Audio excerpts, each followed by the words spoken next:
नमस्कार साथियों, आपके अपने YouTube चैनल पे आपका स्वागत है। देखिए दोस्तों, जैसा कि हमने आपसे वादा किया था कि जैसे ही आपकी एग्जाम होंगी तो हम आपके लिए रोज ऐसे प्रश्न लेकर आएंगे जो आपकी तैयारी को परखने में एक महत्वपूर्ण भूमिका निभाएंगे। और यकीन मानिएगा, ये प्रश्न, इनमें से बहुत अधिक प्रश्न आपको एग्जाम के पेपर में हूबहू छपे हुए मिलेंगे। तो ये एक महत्वपूर्ण प्रश्न है और आज की हमारी जो प्रश्नमाला सीरीज है, इसमें हम ऐसे 10 प्रश्न लेकर आए हैं जो राजस्थान की ऊर्जा से संबंधित हैं। यस, आपने ठीक समझा, यानी आज हम ऊर्जा के विषय पे एमसीक्यू देखने वाले हैं। ओके, तो आज हम देखेंगे इस ऊर्जा संसाधन से संबंधित एमसीक्यू। देखिएगा, हम बात करें एमसीक्यू की, हम चर्चा कर रहे हैं, यानी ये प्रश्न है जिनकी हम चर्चा कर रहे हैं। पहला जो प्रश्न है आज का, वो कौन सा है, ध्यान दीजिएगा। ऊर्जा को किस सूची के तहत रखा गया है? पहला महत्वपूर्ण प्रश्न, और बेसिक प्रश्न मैं कह सकता हूं। एक महत्वपूर्ण प्रश्न है लेकिन बेसिक प्रश्न है, सुनिएगा। देखिए, हमारे संविधान में आपको पता है कि जो 7वीं अनुसूची है संविधान की, उसमें शक्तियों का डिवाइडेशन किया गया है केंद्र और राज्यों के मध्य। और साथ में कुछ शक्तियां केंद्र को दी गई हैं, कुछ राज्यों को दी गई हैं, और कुछ शक्तियों पे दोनों का अधिकार रखा गया है। तो ऊर्जा जो है, क्या केंद्र सूची में है, क्या राज्य सूची में है, या फिर इस पर दोनों का अधिकार, या आप कह सकते हो समवर्ती सूची में है, या फिर इनमें से किसी भी सूची में नहीं रखा गया है। और सही आंसर कौन सा होगा? ऑप्शन नंबर ए कहता है संघ सूची, ऑप्शन नंबर बी कहता है राज्य सूची, ऑप्शन नंबर डी जो है इनमें से कोई नहीं है, और ऑप्शन सी जो है समवर्ती सूची। सही आंसर कौन सा है? यहां सही आंसर आपको पता लग गया होगा अब तक, और सही आंसर है ऑप्शन सी। ऑप्शन सी यानी समवर्ती सूची। यस, ऊर्जा को किस सूची में रखा गया है? ऊर्जा को रखा गया है साथियों समवर्ती सूची में। ओके, देखिएगा, आपको पता है कि ऊर्जा के संबंध में केंद्र सरकार भी अपने प्लांट लगाती है, और ऊर्जा के लिए राज्य सरकारें भी अपने संयंत्र, अपने प्लांट निर्मित करती हैं। यानी दोनों का इस विषय पर अधिकार है, दोनों इस विषय में अपना कंट्रीब्यूट करते हैं। तो ये विषय जो है समवर्ती सूची का विषय कहलाता है। ओके, नेक्स्ट प्रश्न नंबर 2 जो है, देखिएगा क्या कहता है। प्रश्न नंबर 2 कह रहा है राजस्थान में नवंबर 2022। यस, इसका मतलब है ये आर्थिक समीक्षा से जुड़ा हुआ प्रश्न है, यानी फरवरी के महीने में जो आर्थिक समीक्षा आती है उससे जुड़ा हुआ प्रश्न है। और जो रिसेंट आर्थिक समीक्षा थी वो 2022-23 की थी, तो उसमें 2022 तक के आंकड़े आपको देखने को मिले। 2022 तक अधिष्ठापित कुल ऊर्जा क्षमता कितनी है? वेरी इंपॉर्टेंट प्रश्न। कुल पूछ रहा है, इसका मतलब यहां सौर ऊर्जा भी इंक्लूड है, हम कहें पवन ऊर्जा भी इंक्लूड है, तापीय ऊर्जा भी इंक्लूड है। इसका मतलब कि ऊर्जा के सभी रूपों से राजस्थान में ऊर्जा की कुल कितनी क्षमता अधिष्ठापित हो चुकी है। अधिष्ठापित से मतलब है कि इतनी ऊर्जा की क्षमता हमने विकसित कर ली है, ये हम बात कर रहे हैं। और ये आंकड़ा पूछा गया है नवंबर 2022 के लिए। ओके, तो कितनी है? ऑप्शन संख्या ए देखिएगा, 23,487.46 मेगावाट। ऑप्शन बी कह रहा है 43,604 मेगावाट। ऑप्शन सी जो है 13,531 मेगावाट, और ऑप्शन डी जो है 23,536.46 मेगावाट। अब ऑप्शन तो मैंने बताए हैं, आपको सही आंसर ढूंढना है। आप गौर कीजिए, सही आंसर आपको देखने को मिलेगा यहाँ पे, और आप आसानी से सही आंसर दे सकते हैं। अब मैं आपको सही आंसर बता देता हूं इसका। यहां सही आंसर है option A. Option A 23,487.46 megawatt. तो साथियों, यहां हम कहें नवंबर 2022 तक राजस्थान में ऊर्जा की कितनी क्षमता स्थापित की जा चुकी है सभी रूपों से? 23,487.46 मेगावाट। ओके, प्रश्न संख्या 3 की हम चर्चा करें। देखिएगा, प्रश्न संख्या 3 कहता है राजस्थान में नवंबर 2022, यानी वही फिर से आर्थिक समीक्षा। और आपके लिए आर्थिक समीक्षा बहुत महत्वपूर्ण हो जाती है। आपको पता है कि जैसे ही बजट आता है तो बजट से पहले वाले दिन इकोनॉमिक सर्वे आ जाता है। तो इकोनॉमिक सर्वे में से बहुत अधिक प्रश्न आजकल ऐसा ट्रेंड बन चुका है कि उसमें से बहुत अधिक प्रश्न आपसे एग्जाम में पूछ लिए जाते हैं। तो जब भी इकोनॉमिक सर्वे आए तो उसको जरूर पढ़ना है साथियों। हम यहाँ बात कर रहे हैं प्रश्न संख्या 3 की। राजस्थान में नवंबर 2022 तक कुल विद्युत प्रसारण नेटवर्क कितना है? नेटवर्क से मतलब है कि जहां विद्युत उत्पादित होती है उसको एक जगह से दूसरी जगह ले जाने के लिए जो तारों का जाल बिछाया गया है, जो हम ये कहें विद्युत सप्लाई जिनके माध्यम से होती है, वो कितना है? ऑप्शन ए है 43,604 सर्किट किलोमीटर, ऑप्शन बी है 42,503 किलोमीटर, ऑप्शन सी है 82,305 सर्किट किलोमीटर और ऑप्शन डी है 70,906 किलोमीटर। यहां सही ऑप्शन कौन सा है आप देखें, कुछ समय लें और फिर आंसर देने का स्वयं प्रयास करें। यहां सही जो ऑप्शन है, सही ऑप्शन कौन सा है? ऑप्शन ए 43,604 सर्किट किलोमीटर। ओके, अगर हम बात करें प्रश्न 4 की, तो प्रश्न संख्या 4 जो है, राजस्थान में कुल सौर ऊर्जा उत्पादन क्षमता कितनी है? देखिए यहां आपको गौर करना है उत्पादन क्षमता पर। उत्पादन क्षमता यानी आपसे एग्जामिनर यहां पूछना चाह रहा है कि राजस्थान में कितनी सौर ऊर्जा उत्पादित हो सकती है। यहां क्षमता पूछ रहा है, टोटल स्थापित क्षमता नहीं पूछ रहा है, पूछना चाह रहा है कि कितनी ऊर्जा उत्पादित की जा सकती है। तो ऑप्शन पे गौर कीजिएगा। ऑप्शन ए कह रहा है 120 गीगावाट, गीगावाट की बात हो रही है। ऑप्शन बी कह रहा है 142 गीगावाट, ऑप्शन सी कह रहा है 142 मेगावाट। देखिए यहां आपको अंतर देखना है, गीगावाट मेगावाट, दो ऑप्शन आपको सेम दिख रहे हैं, 142 गीगावाट और 142 मेगावाट, और ऑप्शन डी कह रहा है 210 मेगावाट। हम जब भी आप आंसर दे साथियों तो ऑप्शंस को बड़ा गौर से पढ़िएगा, क्योंकि कुछ क्वेश्चंस तो ऐसे ही गलत हो जाते हैं, हम कह सकते हैं हमारे पढ़ने की वजह से गलत हो जाते हैं। कईयों में नहीं का चक्कर पड़ता है और कईयों में है का चक्कर पड़ता है। तो यहां आपको अपने दिमाग को स्थिर रखते हुए क्वेश्चंस को पढ़ना है, ठीक है। ऑप्शन ए है 120 गीगावाट, ऑप्शन बी है 142 गीगावाट, ऑप्शन सी 142 मेगावाट और ऑप्शन डी 210 मेगावाट। सही आंसर कौन सा है? Answer B 142 gigawatt. सुनिएगा, ये कुल ऊर्जा उत्पादित क्षमता है, यानी इतनी ऊर्जा उत्पादन की संभावना है राजस्थान में सौर ऊर्जा की। और हम ये कहें कि ये अगर टोटल भारत के हिसाब से देखा जाए तो टोटल भारत की जितनी सौर ऊर्जा उत्पादित करने की क्षमता है उसका 19% हिस्सा अकेला राजस्थान उत्पादित कर सकता है सौर ऊर्जा के हिसाब से।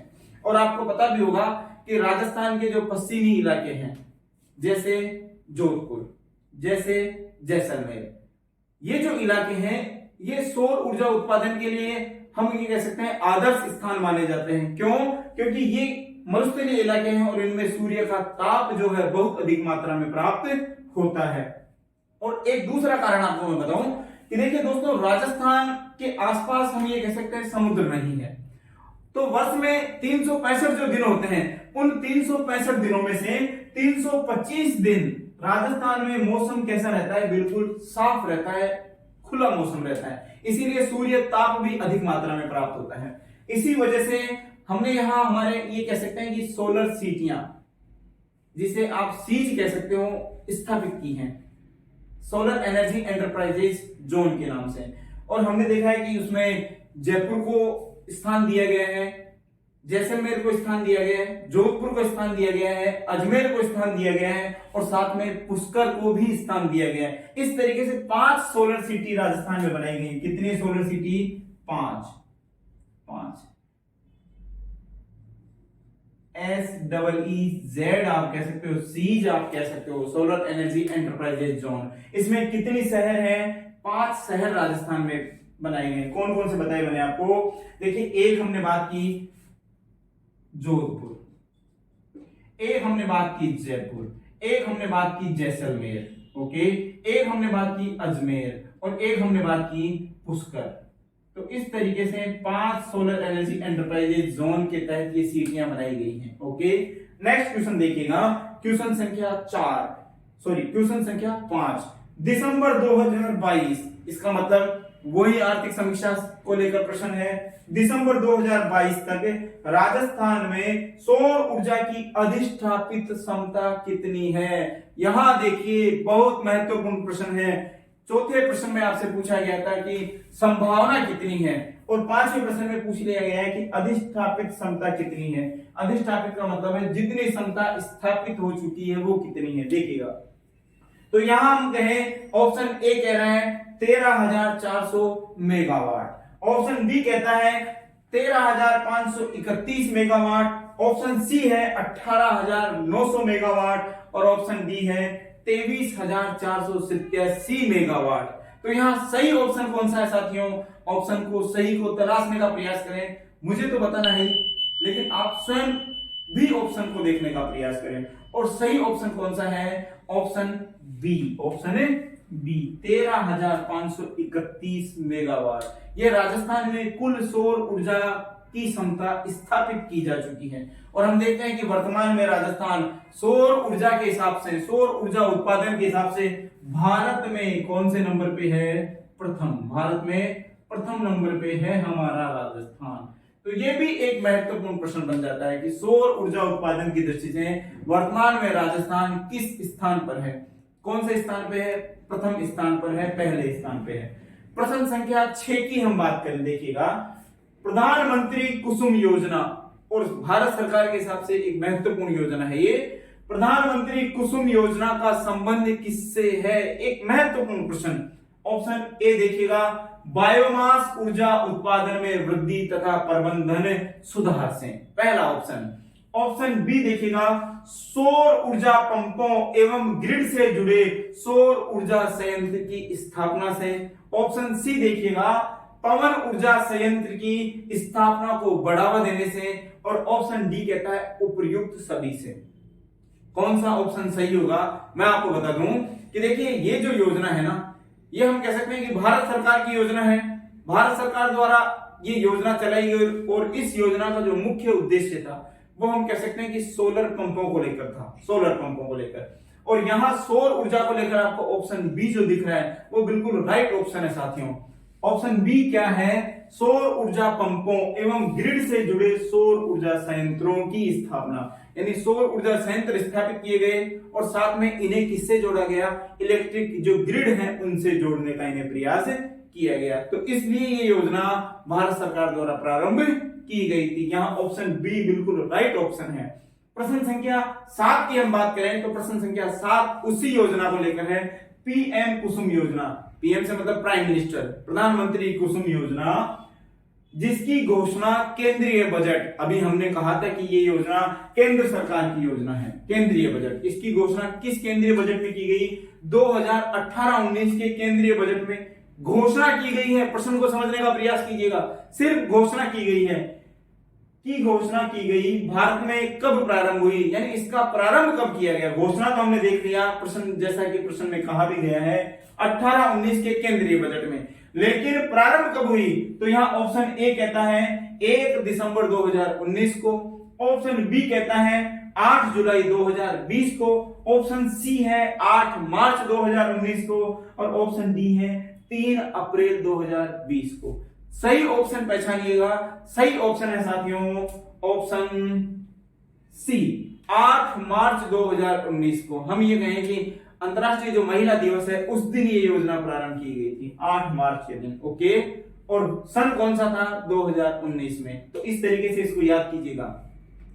प्रश्न संख्या 8 की हम चर्चा करें, राजस्थान में कुसुम योजना के तहत, और कुसुम वही सौर ऊर्जा संयंत्र है। अब इस पे भले प्रधानमंत्री लिखे या नहीं लिखे, लेकिन ये सौर ऊर्जा उत्पादन में हम ये कहें बढ़ोतरी लाने के लिए स्थापित योजना है, और जिसकी स्थापना कब हुई? 8 मार्च 2019 को। ये राजस्थान में ये शुरू हुई थी, ये कह सकते हैं इंडिया लेवल पे शुरू हुई थी, राजस्थान में ही।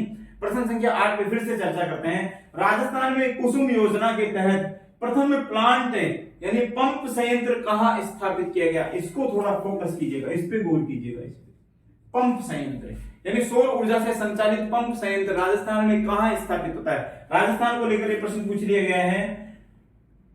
Option A Kotputli Jaipur, option B Bhaloji Jaipur, option C Tapukara Alwar और ऑप्शन डी पीपलदा सवाई माधोपुर। यहां सही ऑप्शन कौन सा है साथियों? सही ऑप्शन है भालोजी ग्राम जयपुर में, भालोजी ग्राम जयपुर, जो कि ऑप्शन बी है। तो ऑप्शन बी सही ऑप्शन है क्वेश्चन संख्या 8 का। ओके, अगर बात करें प्रश्न संख्या 9, तो प्रश्न संख्या 9 क्या कहती है? राजस्थान में मुख्यमंत्री किसान मित्र ऊर्जा योजना कब प्रारंभ की गई? राजस्थान की बात आ रही है। राजस्थान में देखिए मुख्यमंत्री के कार्यकाल में, हम ये कहें अशोक गहलोत सरकार के कार्यकाल में, एक योजना प्रारंभ होती है जिस योजना को किस नाम से जाना गया? मुख्यमंत्री किसान मित्र ऊर्जा योजना के नाम से जाना गया। कब प्रारंभ की गई है प्रश्न पूछ रहा है ये। तो ये योजना कब प्रारंभ की गई पूछ रहा है। ऑप्शन ए कह रहा है 2018 में, ऑप्शन बी कह रहा है 2019 में, ऑप्शन सी कह रहा है 2020 में और ऑप्शन डी कह रहा है 2021 में। तो देखिए साथियों, ये जो योजना है ना, ये योजना सही ऑप्शन है, इसका सही उत्तर कौन सा है? 2021। मैं आपको एक तारीख बता देता हूं, इसकी जो दिनांक है 17 जुलाई, यानी राजस्थान में 17 जुलाई 2021 को मुख्यमंत्री साहब ने एक योजना प्रारंभ की। वो योजना किस नाम से जानी गई? मुख्यमंत्री किसान मित्र ऊर्जा योजना के नाम से जानी गई। कांग्रेस सरकार के कार्यकाल की योजना है ये, और मुख्यमंत्री अशोक गहलोत के समय में ये योजना प्रारंभ की गई। प्रश्न संख्या 10 देखिएगा, राजस्थान में ग्रामीण कृषि उपभोक्ताओं को प्रति माह ₹1,000 और प्रति माह ₹1,000 के हिसाब से सालाना कितने हो गए? 12,000 रुपए। कृषि बिल में सब्सिडी देने हेतु कौन सी योजना प्रारंभ की गई? यानी इस योजना का संबंध किससे है? कृषि बिलों में सब्सिडी से। आप ये कह सकते हो जो किसान भाई हैं उनको सहायता देने के लिए योजना प्रारंभ की गई थी। कौन सी योजना है वो पहचानिएगा। ऑप्शन ए कहता है मुख्यमंत्री किसान मित्र ऊर्जा योजना, जो कि अभी हमने चर्चा की थी, 17 जुलाई 2021 को प्रारंभ हुई। दूसरा कह रहा है उज्ज्वल डिस्कॉम योजना, जिसे उदय योजना के नाम से भी जाना जाता है। तीसरी है ऑप्शन सी जो है दीनदयाल उपाध्याय ग्राम ज्योति योजना, ऑप्शन सी, और ऑप्शन डी है इनमें से कोई नहीं। सही ऑप्शन पहचानिएगा साथियों। यहां आपके इस प्रश्न का सही उत्तर है उत्तर ए, ऑप्शन ए, यानी मुख्यमंत्री किसान मित्र ऊर्जा योजना। और इस योजना का संबंध किससे है? किसानों को कृषि बिल में सब्सिडी देने से है। सालाना 12,000 रुपए सब्सिडी और मासिक अगर देखा जाए तो 1,000 रुपए सब्सिडी किसानों को बिल में दी गई। तो इस तरीके से आज के 10 प्रश्न जो थे राजस्थान में, हम ये कहें जो बेसिक स्ट्रक्चर है, जो हम ये कहें अर्थव्यवस्था की रीढ़ जो है ऊर्जा, उसको लेकर ये प्रश्न थे। तो ये प्रश्न आप रेगुलर देखें ताकि आपकी तैयारी को शिखर पर ले जाया जा सके और आप जो भी एग्जाम दे रहे हैं उसमें सफल हो सकें। B continue, be regular and thank you.